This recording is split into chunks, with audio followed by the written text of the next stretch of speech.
今天又烙了柔软多层的家常油饼，里边层次分明，看一下这个小薄层。简单炒了几个家常菜，2张大饼，3菜1汤，荤素搭配，20块钱就能吃得很舒服。这是400克面粉到280克温水和面，这个水面比例，面团很粘手。先用筷子这样搅拌成团，现在下手揉面肯定特别粘手，先给它醒面10分钟再揉，醒一会儿如果还担心粘手，喷一点油，既不粘手，揉几下就能光滑了。分成2个剂子，烙2张饼，醒面20分钟。醒面的时间准备一下菜，泡一点粉条，这是我自己生的黄豆芽，和粉条一起炒一下。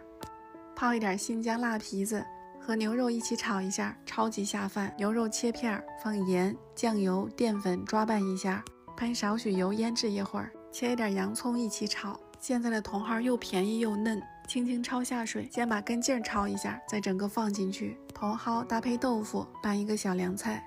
菜涮好了，面团也醒得差不多了，不用再揉，直接搓成长条，再把它擀开，擀成一个长条面片，倒上用面粉、椒盐、食用油调好的油酥，从一边这样一层一层折叠过来，这样折叠烙出来的饼层次很均匀，周边的封口处一定给它捏严，团一下整理成一个圆形，松弛几分钟更好擀。擀面杖不要用力的往下压，是这样轻轻的前推后拉，正反两面都要擀一下。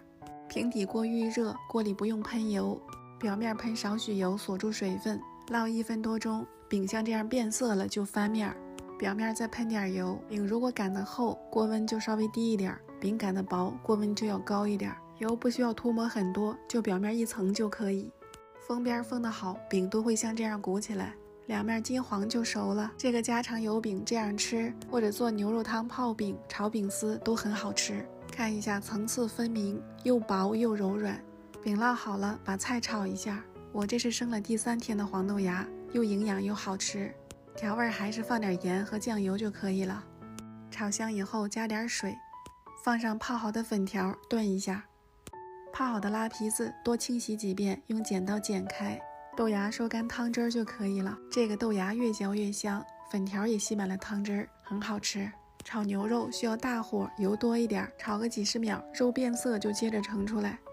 把辣皮子多炒一下，放上炒好的牛肉、洋葱，调味还是放点盐和酱油，翻炒几下就可以出锅了。洋葱喜欢吃炒的大一点的，可以和辣皮子一起下锅。